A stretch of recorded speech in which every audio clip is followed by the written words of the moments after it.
discussing anyway. Because Bloomberg and CNBC are both, they're, Oh, okay. when they're off in the stock market. They're real news. Oh, So it's about news. It's about news, so be your business. Yeah. tastes like chicken. They were live on Saturday. You're welcome. It's a whole business shop there. Fox News Live. Yeah, that I did never have again. Who's here? So, Go home, man. it was good. Yeah, if you finish it, you can leave.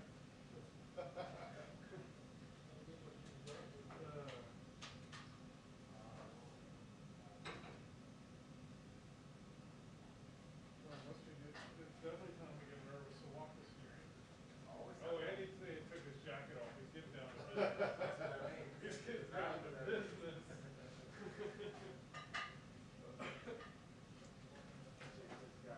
It did get real.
Supposedly, that's what the rumor has.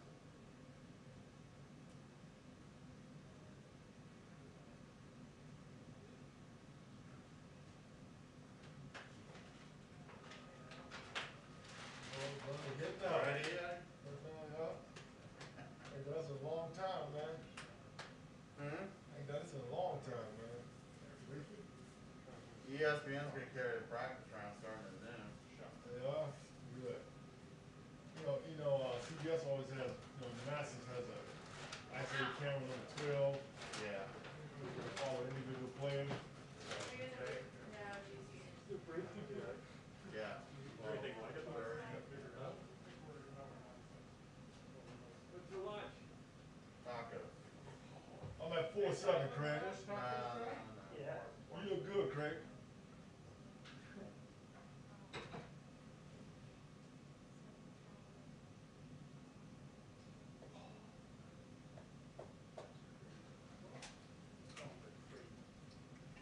Ed Lewis. You're on the wall somewhere? Hey, Fetzer. Hey, Check the mic here. I was hearing it. You hear it? Yeah. Yeah, I can hear it. I mean, somebody's piece is open on the camera. Mic check here for the briefing scheduled for 12 noon Eastern Standard Time in the nation's capital. I got That's Eastern Daylight Savings Time. Eastern. Oh, that's right. Sets the daylight saving time. And also, welcome to the Baylor rallies to the Baylor Bears, NC2A champions basketball men's team, and to the Stanford women Division 1AA, 1A basketball championship. Ted, what's your color temp over there? I got 4-7. What you got? I'm at 52. What'd you get? How the picture look? How it look? We're taking a look. I got off the flag. Larry Wise on the flat practice range. I'll take a balance it. Yeah, let's do that.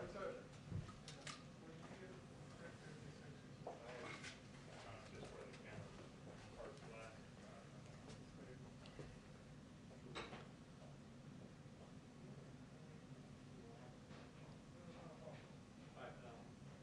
Thank you. What you got now? 5. Yeah, 5. Yeah, I use it to, warm it up a little bit. Do 5.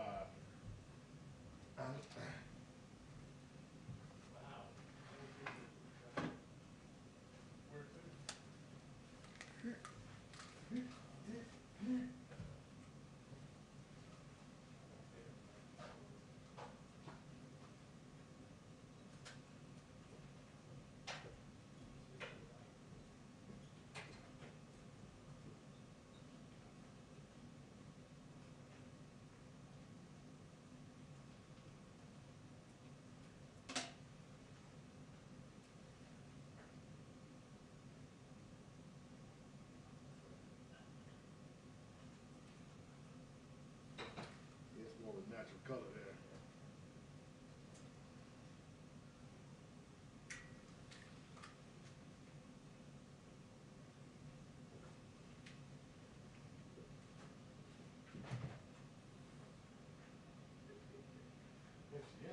Ain't on time today.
for the, straight down room? Yeah.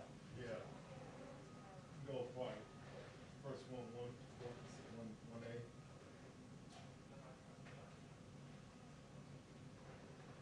One A? Yeah, we've been there 100 times. Seen him was there yesterday.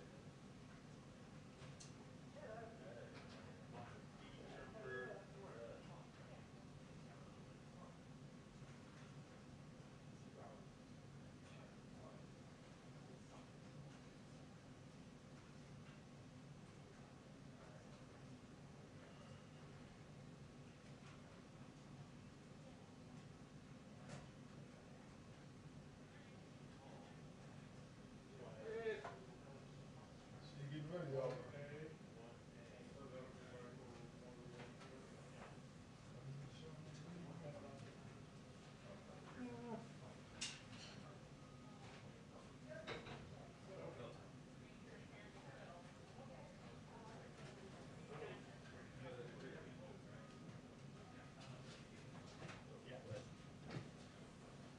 Time flies.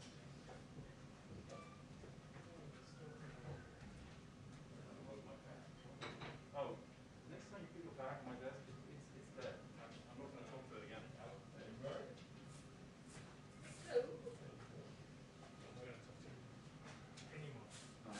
Oh, my, Mr. Chair.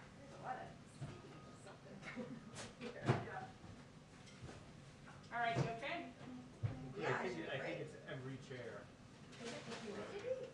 I'm wondering if they're using like a cleaner or something. Oh, Yeah. that's a good Yeah. point. I was doing a lot. Gross, but safe.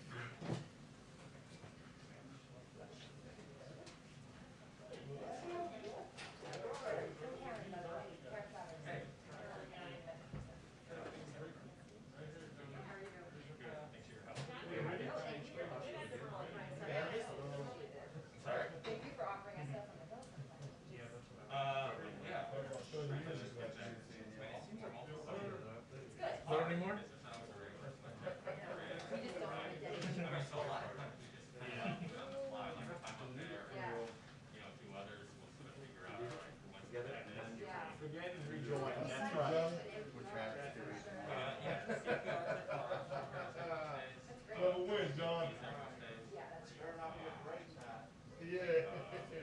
CBS radio. Let's go Nats. They now have somebody,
always want everyone to have a turn.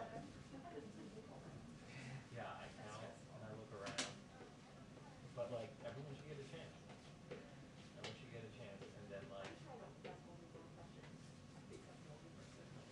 And I don't criticize any of that's fine. Go for it.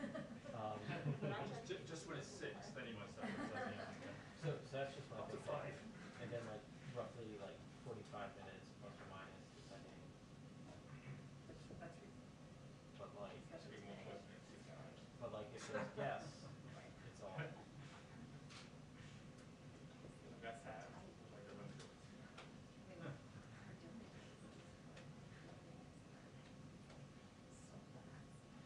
Sometimes And we you don't. guys have events. You would hope they have enough parking. Or because the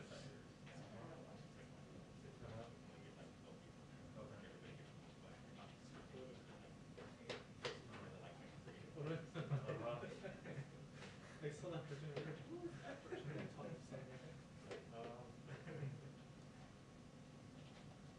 Hey. I'm good. Yeah, we thought it was gonna last, like in the center. Mm-hmm. Yeah. The light is terrible, but you were on the right side. I mean, Right I up moved. there. I didn't know, I was like in the center. Uh-huh. I moved to the right. Yeah. But it was like Yeah, we were like, everything was super back fast. focused, and it was terrible. Yeah. Yeah, you guys had the sun in the back. Yeah. Okay, it was 2 weeks. Yeah. So I didn't have it covered. I know, don't, I know, I'm the same, it's awful, yeah.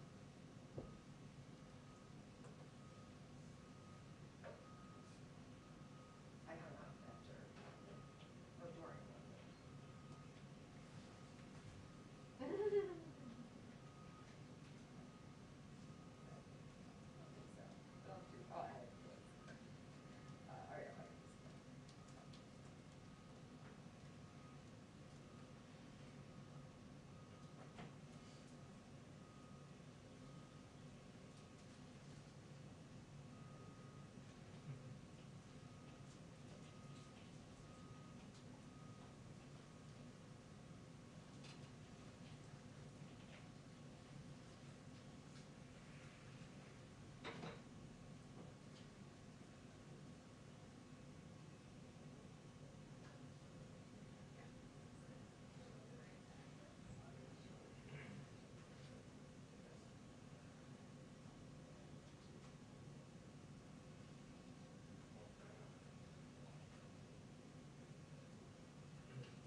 I need that deadline juice.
Happy Tuesday.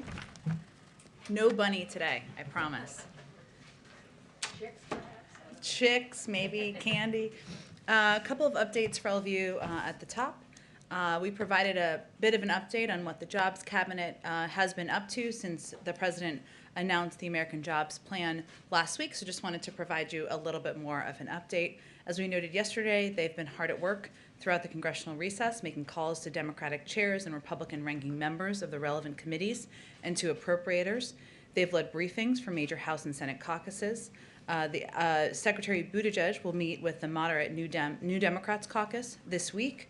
The Office of Public Engagement will lead calls throughout this week with private sector, rural and agricultural stakeholders, climate groups, local chambers of commerce, faith leaders, minority leaders, community college groups, and more. And the Office of Legislative Affairs is coordinating about 30 briefings for majority and minority committee staff of committees with jurisdiction over the American Jobs Plan. These efforts will continue, of course, when members return to Washington, and as I noted yesterday, the President looks forward to welcoming members to the White House, and as we have that locked in, we'll provide more details to all of you. Today, Vice President Harris joined the COVID response team's weekly governors meeting to discuss our country's pandemic response, the progress we've made, and the work to come in our fight against the virus. The Vice President highlighted the country's work in the pandemic response to date, including today's announcement that the President will announce officially later this afternoon that we've reached 150 million shots in arms since entering government, and that by April 19th, all adult Americans will be eligible to get the vaccine. That doesn't mean they will get it that day. It means they can join the line that day if they have not already done that beforehand. She also noted the important work to come, in particular around ensuring access to the vaccine in every community and building confidence in the vaccine in every community. She highlighted best practices to ensure equity remains at the cornerstone of our vaccination effort. She also touched on the $3 billion in funding, largely from the American Rescue Plan, that will enable states and cities to support community-based organizations in launching new programs to increase vaccine access, acceptance, and uptake. And there was some more news today about how that will be distributed and used. She's also in Chicago today focusing on vaccine equity. In Chicago alone, the CDC will invest $33 million to support efforts to increase vaccine distribution and access with a specific focus on communities of color. Also today, in his weekly update, as part of the same call, I should say for clarity, COVID response coordinator Jeff Zients announced there will be more than 28 million doses across channels this week. Cumulatively, over the past 3 weeks, we will have sent out nearly 90 million doses of the vaccine. He also stressed to governors that while we continue to make strong progress, it is critical that we continue to mask up and socially distance. Josh, why don't you kick us off? Thanks, Jen. On the vaccine and vaccination announcement, we've kind of known for weeks that you'd see this ramp up in production. And I'm curious, like, why move up the timeline now? Is there a desire to make sure that people who are hesitant or reluctant to get a vaccine feel like they can do so? What's the thinking there?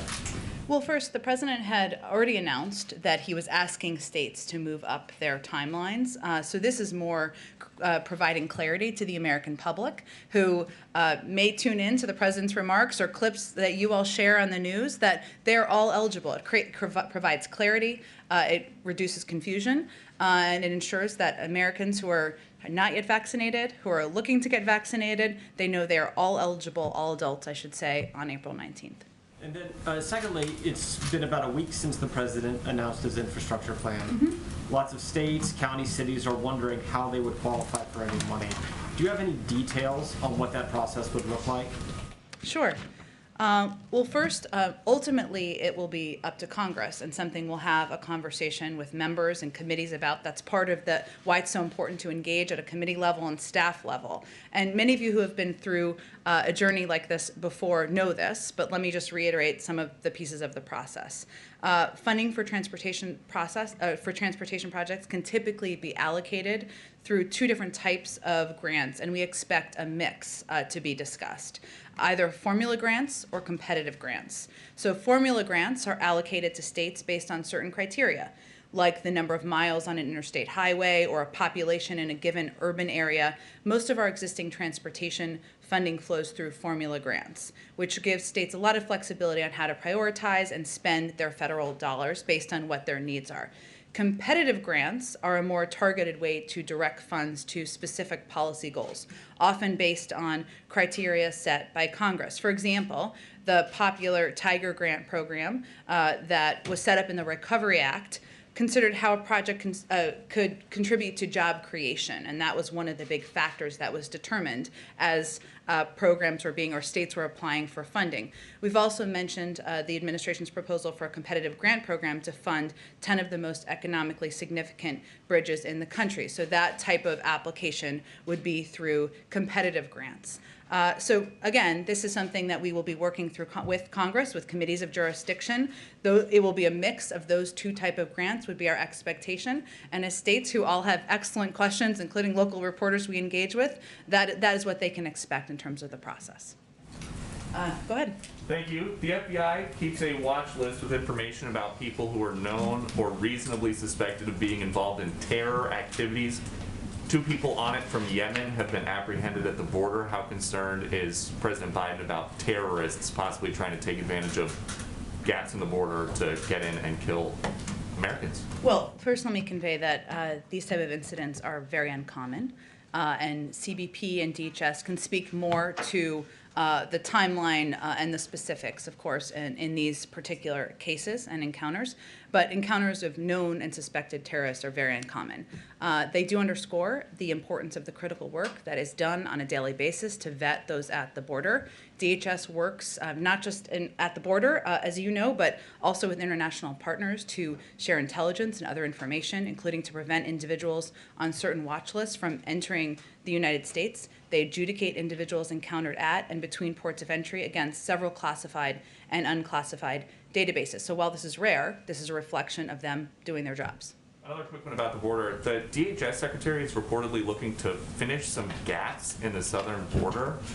How does that fit with President Biden's day one executive order to stop border wall construction?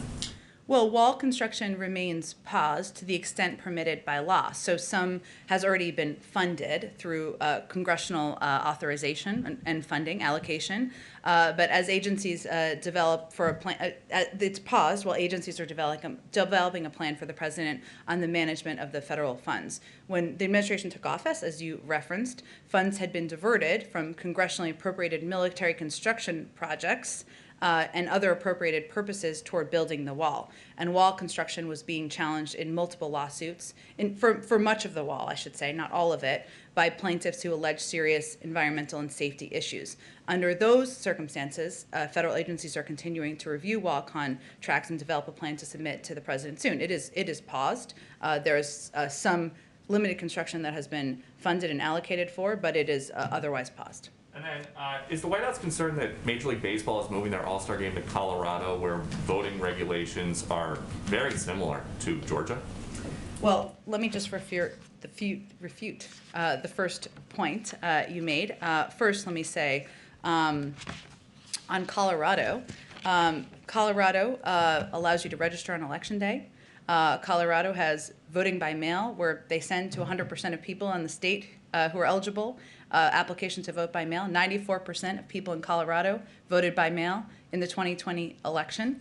And they also allow for a range of materials to provide, even if they vote on Election Day, for the limited number of people who vote on Election Day. I think it's important to remember the context here. The Georgia legislation is built on a lie. There was no widespread fraud in the 2020 election. Georgia's top Republican election officials have acknowledged that repeatedly in interviews. And what there was, however, was record-setting turnout, especially by voters of color. So instead, what we're seeing here is for politicians who didn't like the outcome, they're not changing their policies to win more votes. They're changing the rules to exclude more voters. And we certainly see the circumstances as different. But ultimately, sorry, let me add one more thing. It's up to Major League Baseball to determine where they're holding their All-Star game. Okay, a quick one from a colleague who could not be here. You're talking about the new vaccine eligibility deadline. Mm-hmm. Is the supply ramping up quicker than expected? And if not, what does moving the eligibility deadline up actually do in practice? Like, are more people going to get vaccinated faster? That's our hope, absolutely. And we have expedited the supply. So there's been nearly 90 million doses provided to states in just the last 3 weeks. And that certainly is an increase over the weeks prior. That's part of it. But also we want to provide clarity. We're at the point with our supply and with our distribution to states that we think it's time to provide that level of clarity. Now, it's not just about the vaccine supply. We've also increased the number of pharmacies, more than doubled the number of pharmacies that are distributing the vaccine. We've also increased our commitment and our funding of community health centers, of mass vaccination sites, because we also know people need to have places to go, mobile vaccination vehicles, et cetera. All right. Oh, go ahead. Go ahead, Kelly. On the vaccines, is this about leading governors to move more quickly, or is this about reacting to what governors have already done? Because most states had already moved their eligibility. Mm-hmm. And it sort of seems like the president is now affirming a date that for many people was already the real And he had called for them to move this date forward a couple of weeks ago. So he had also called for the date to move forward from May 1st as well. So he is certainly confirming for the public that everyone is eligible around the country. That is a great deal of clarity. They don't have to go to their local state website and see when they're eligible. They know that they are eligible on April 19th. Every American out there who is not vaccinated. This is also part of the effort here, and part of what he'll be conveying later today, is to communicate to seniors and people who have seniors in their community, maybe members of their family. This is the time to go now to ensure seniors who are your loved ones, your family members, people in your neighborhood, to go now, because the lines are going to become longer. There are going to be more people waiting, so he'll also be sending that clear message. So this is more about public education than accomplishing a particular goal. Is that fair to say? Well, we certainly wouldn't be at this point had we not purchased enough supply to vaccinate every adult American, had we not increased the number of vaccinators who can distribute the vaccine, put them in shots in arms, and had we not massively increased our investment in places where people could go. So it's a signal that, one, we're delivering clarity, but also we are at a point where there's enough supply, there are enough vaccinators, there are enough vaccination sites that every American adult is eligible April 19th. That is an accomplishment for the medical field. It's an accomplishment for the people who are running the operational piece. It's an accomplishment for the medical experts locally who are running these programs in different states. Briefly on Georgia, when the president voiced his support for moving it, does he have any regret now that by doing that, by adding his voice, it may have contributed to the environment where MLB makes this decision, and then there are these economic consequences to people in Georgia? When he and the vice president were there and couldn't do the car rally, and I talked about wanting to thank Georgia. Georgia's been important to the president and vice president electorally. Is there a sense of regret that perhaps he tipped the scale with his rhetoric even if he doesn't have a direct cause and effect? Well, he was answering a direct question during an interview with ESPN about the opening day baseball, something everybody, not everybody, most people in the country appreciate and enjoy. And he was simply conveying that he would support that decision if that decision was made by Major League Baseball, just like he would support decisions made by private sector companies. We're not standing here and calling for companies to boycott. That's not what our focus is on from the White House.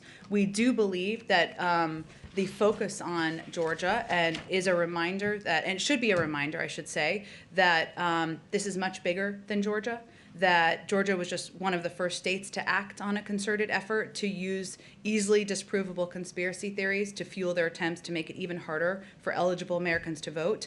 But according to the Brennan Center, as of March 24th, 361 bills with restrictive provisions have been introduced in 47 states around the country. So this is not just Georgia. This is something we are seeing a prevalence of this, a pattern around the country of an effort to make it more difficult to vote. Mitch McConnell, the Republican leader still in Kentucky, said many positive things about the friendship and personal relationship he's had with the president for a long time, a fine man and so forth. Also says a moderate he is not. Does the president still identify as a moderate within the Democratic Party, or do you feel that he has moved more, or does the president feel he has moved more to the progressive wing of his own party? I don't think this will surprise you, but the president is not eager to be labeled by anyone in his party or certainly even by his friend Mitch McConnell. And he is now president of the United States. He governs for all Americans. He is encouraged by, we all are encouraged by, the openness we've heard from some who would identify as moderate Democrats or Republicans of discussing components of the package that he has proposed. And he's looking forward to having that conversation. Go ahead, Jen. Two questions on the Federal Reserve Board. Is there any update on the effort to fill a vacancy, the vacancy on the Federal Reserve Board of Governors? I don't have any personnel update for you. I'm happy to check and see if there's any update we can provide. Thank you. And then also, has President Biden spoken to the Federal Reserve Chairman yet, Jay Powell? I don't have any call to read out either. So you can't say if they've spoken yet at all? I don't have any update on it. Let us know, please, if you can. I absolutely will. Okay, thank you very much. And then also, one other question about phone calls. Has President Biden spoken to President Obama about how to pass the infrastructure bill? Has President Obama given him any advice on how to pass that bill? They speak regularly. They, of course, were president and vice president, but they are also friends, and they share a bond of serving through 8 years of the Obama-Biden administration, but also a personal friendship and kinship. And he speaks with him regularly, but we're not going to read out those calls. Go ahead. Jen, you went through some of the numbers on the increase in supply and the pharmacies, but kind of following up on what Kelly had been asking too, should we look for the president to maybe move up that July 4th circle date that he had said about Americans being able to gather in small groups? Can that also move up now, given that the eligibility is moving up by 2 weeks and the pace of vaccinations is increasing? Well, we're certainly encouraged by the fact that we are vaccinating, our team is vaccinating, our experts across the country, I should say, are vaccinating on average about 3 million people a day, which is far larger than any other country in the world.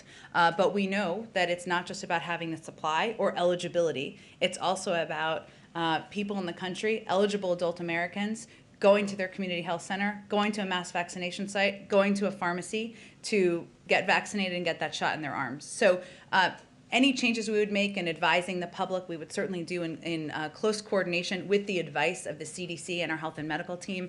I don't have any expectation of that at this point, but we're always looking at how we can provide clarity to the public. And you had said that the lines might start getting longer, so seniors should start getting their shots now just to make sure they're not doing it when it gets clogged up. Are you concerned that because the eligibility has expanded, that the supply can match that you can still be on pace to vaccinate all American adults who want it by the end of May? We will have enough supply by the end of May, and we certainly remain confident that we will continue to be able to provide the supply that states need to vaccinate people in their states, and we'll continue to provide supply also independently to the pharmacies, which is a program that has started out as a pilot and has been incredibly successful. So we are confident in what the path looks like ahead, but we also constantly contingency plan. We know things happen. Trucks break down. There are issues in manufacturing sites, as we saw just last week, and we are constantly contingency planning about steps we need to take to ensure we have adequate supply out through all of our programs. The president continues to urge Americans to be vigilant. We expect he'll do that today in his remarks. But over the weekend, we saw Americans traveling for the holiday weekend. We saw a totally packed baseball stadium in Texas yesterday. Basically, there are Americans across the country who are doing exactly what the president is telling them not to do. Is the message, are Americans not hearing this, or are they hearing it and ignoring it?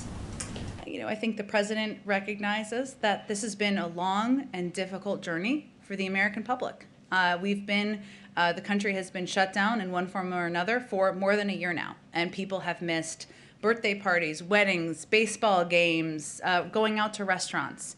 It is difficult, it is hard, and what he's asking people to do is to sacrifice a little bit longer. And he will continue to make that case and make that argument. Now, while we saw the baseball game, as you noted, and other events over the weekend, and we certainly anticipate as the weather gets warmer, there will be a temptation. We've also seen communities where local mayors, businesses have conveyed to their communities that we need to hang together, we need to remain vigilant, we need to wear masks, and we will get through this together. So we are hopeful that, that's exactly what the majority of communities in this country will do. Go ahead. Thank you. Couple of clarifying questions just on the vaccine stuff. One, does this change the date at all by which there is an expectation everybody is vaccinated? I mean, does that move up? Does the administration have a date when they expect everybody to be vaccinated? Well, getting to a point where the majority of the American public is vaccinated is about more than supply. So what this announcement is conveying is we are at a point with the supply we have available, the number of vaccines, vaccination sites, vaccinators, where we believe everybody in the country should be eligible, can get in line by April 19th. Many people will have been in line or will even be vaccinated, as we've seen by the numbers before then. But it is going to take the American people going, masking up, socially distancing, and going and getting vaccinated. We're going to make that as easy as possible, but there are roles that we can play, and then there are roles that the public have to play. My question is, once they get in line on the 19th, by the 19th, how long that line ultimately may be? There's not a new update on that. I don't have a new update on that. I think it's just important for clarity purposes to convey. It doesn't mean everybody will be vaccinated by April 19th, which is, I know why you're asking the question. It means that everybody will be eligible to go to their local pharmacy, go to their community health center, mobile vaccination site, mass vaccination site on that date and moving forward. One more unrelated to the vaccine. Over the weekend there was reporting that at Guantanamo a facility was closed and some detainees were consolidated.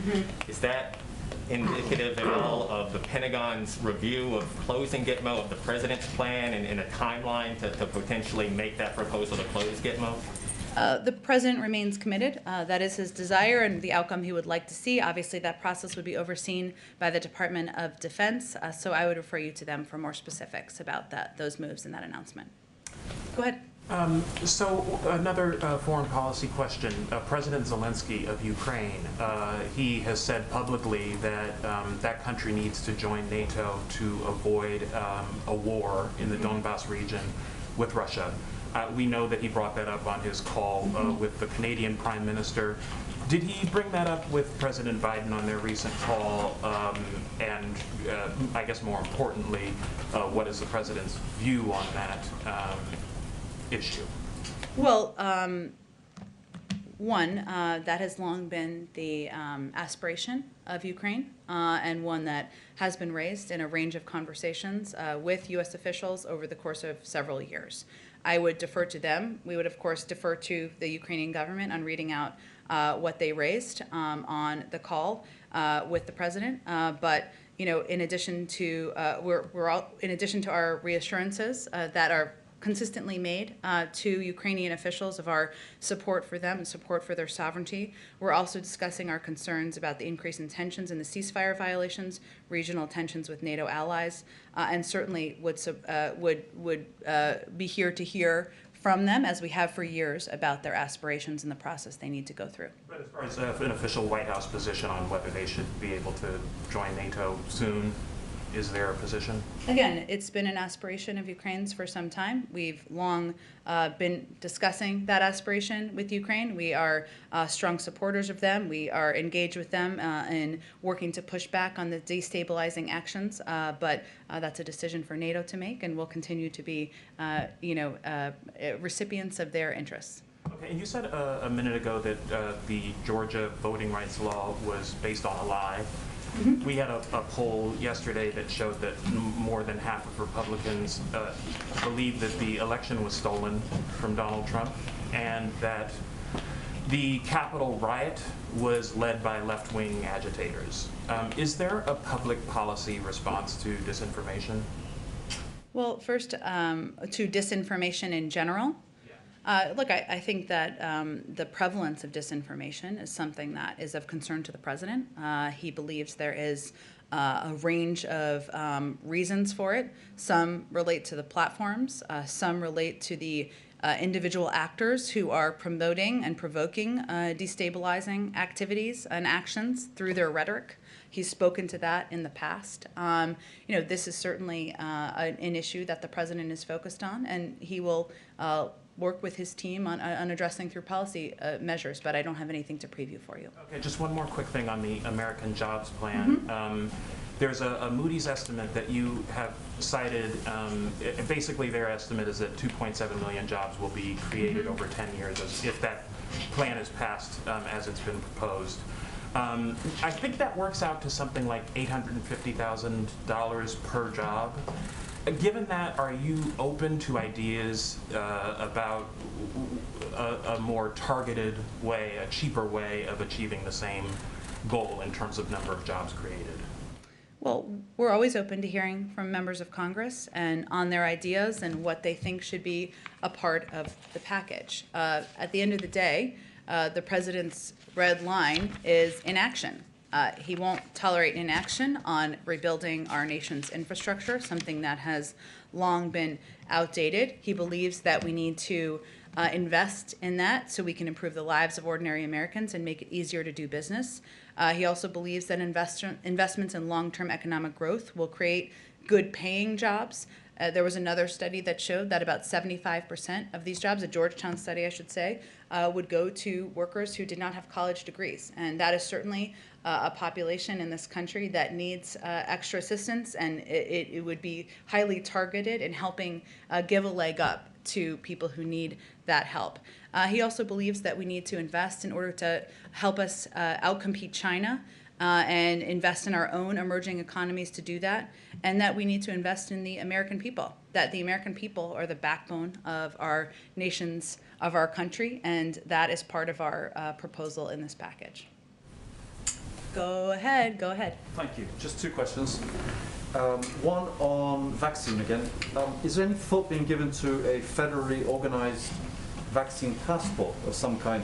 Does the president see that maybe as some kind of tool that could be used, or would he lean more on the side of people who have raised objections over privacy and so on?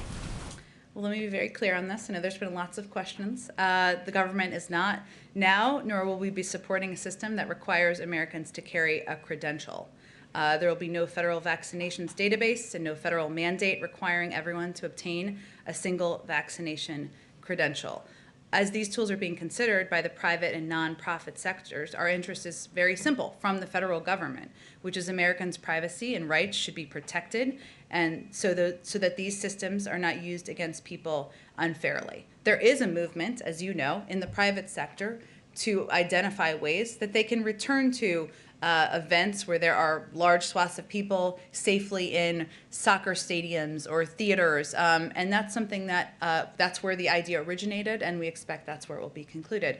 We will be providing some guidance, which will look like an FAQ, a frequently asked question. I hate acronyms, but that provides important answers to questions that Americans have, in particular around concerns about privacy, security, or discrimination soon. I don't have an exact date for that yet. Okay, and if I might, another question on Iran. It's pretty clear what the carrot is for Iran. Mm-hmm. That's obvious.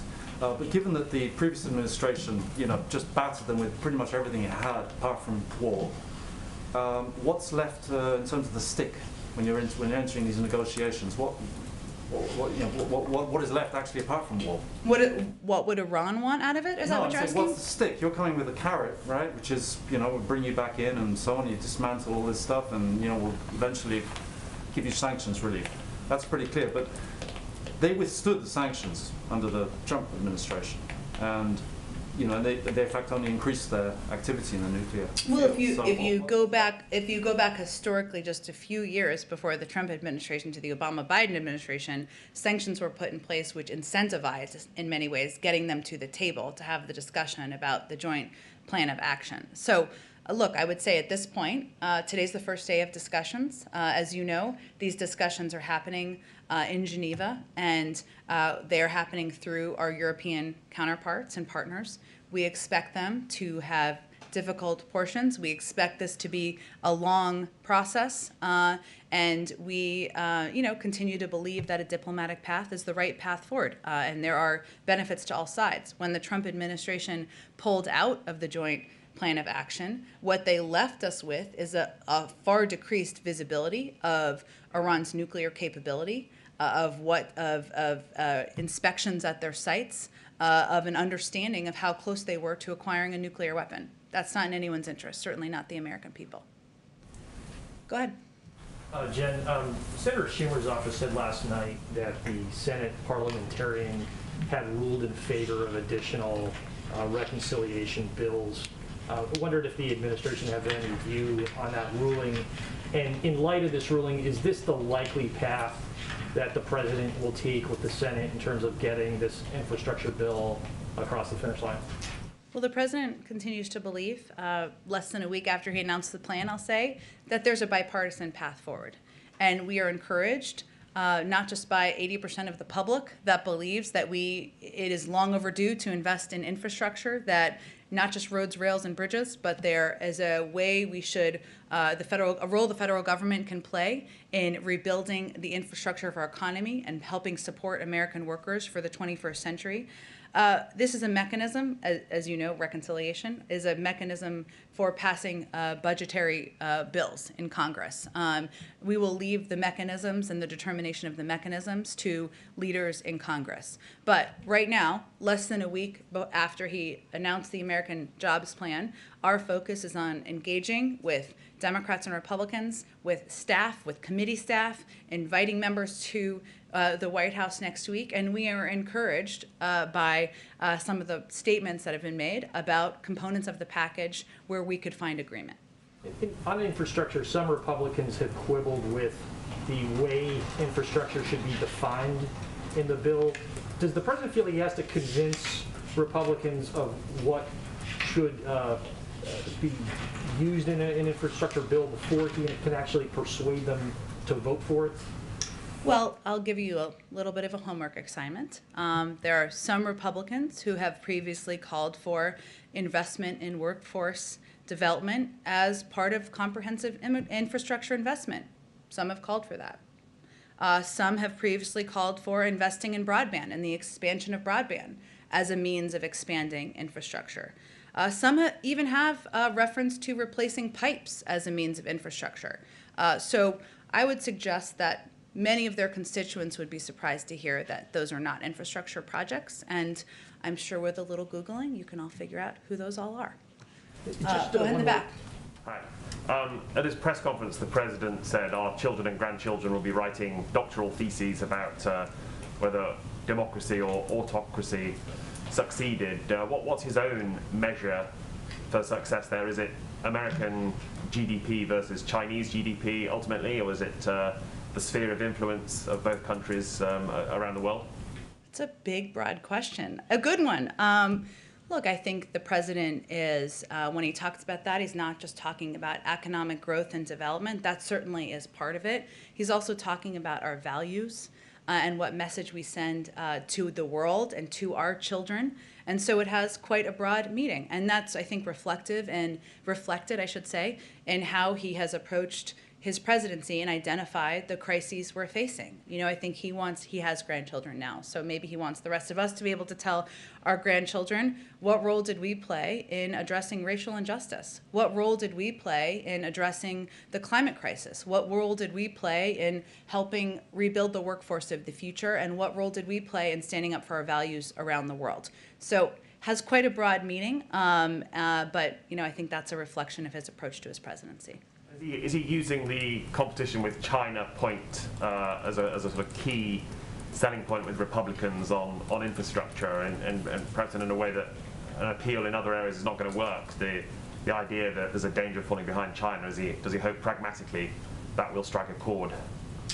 Well, there is agreement across Democrats, Republicans, frankly, the American people, that we need to do more to invest here at home in order to compete with China. And he has conveyed, too, that his, and I have, I guess, as well, that our approach to our relationship with China is to come to that relationship from a position of strength. And that includes investing at home, ensuring that our workforce, our infrastructure, our broadband access is at a rate where it would strengthen our own infrastructure and workforce here so that we can compete globally. There's also been proposed legislation, I'm not sure if it's been formally dropped yet, but by Senator Schumer and others, that is focused on how we can better invest in our workforce to compete with China. We anticipate there's an opportunity for that to be bipartisan, because investing in our workforce here is something that Democrats and Republicans can agree on.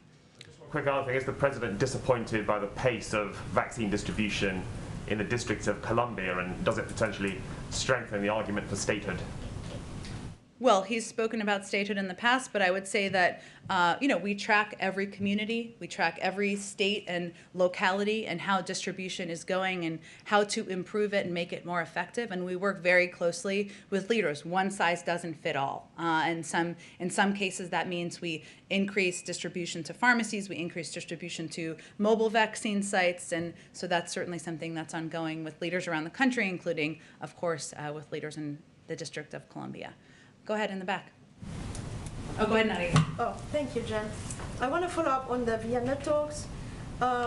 Is the White House satisfied or content by this first round of talks between what they call the P4+1 and Iran?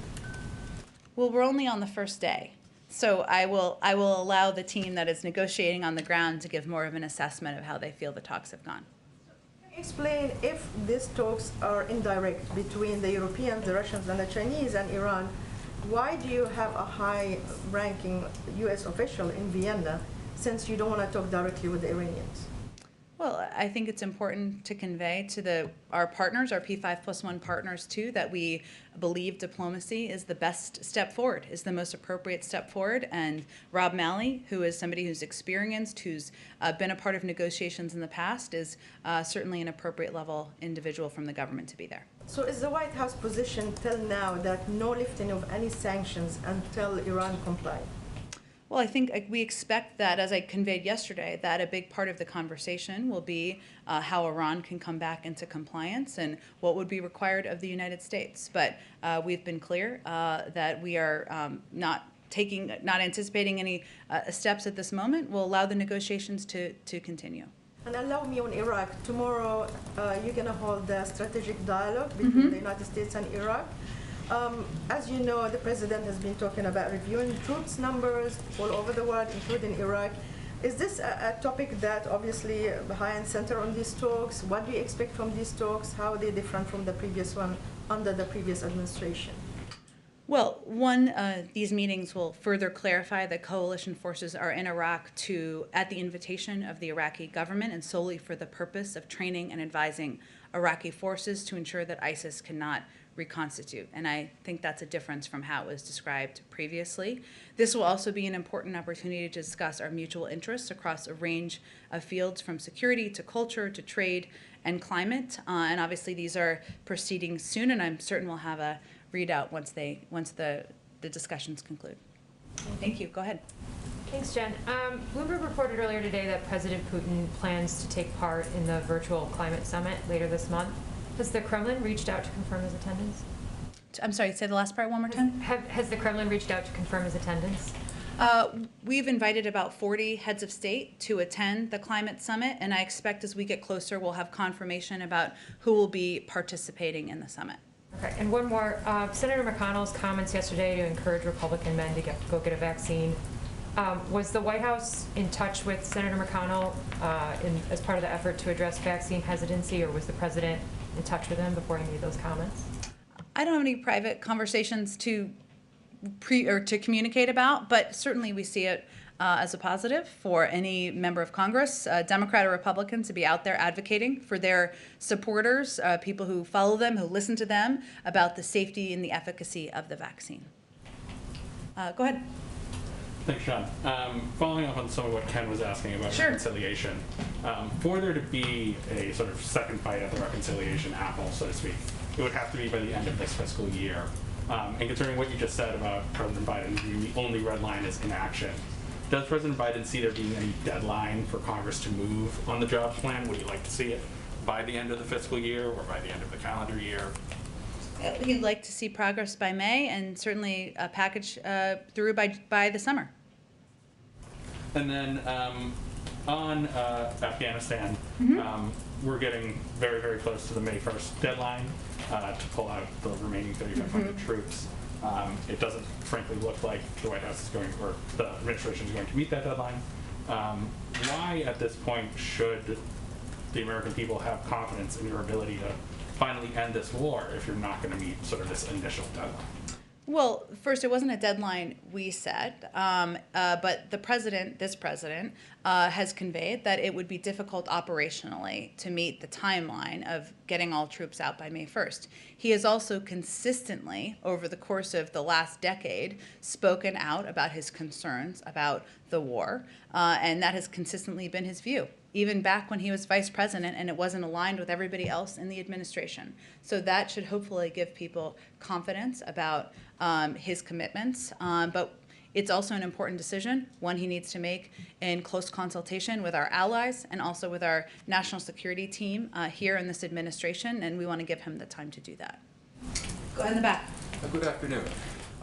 What does the president, who we know is Catholic, say to Catholic doctors, Catholic institutions who are fearful that if the Equality Act passes, it has the potential to trample on their conscience rights? What does the president say to those people who are concerned about that? He has a difference of opinion, and he respects their difference of opinion, but he has been a supporter of the Equality Act, and he also is a practicing Catholic and attends church nearly every week.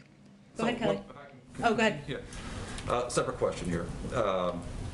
Chicago saw 131 homicides through March of this year. Last year, this time, 98. The White House's reaction to that number, and then is there anything the federal government is planning or willing to do to step into the city of Chicago and tamp down the deadly violence? Just recently, a 13-year-old boy was shot and killed there.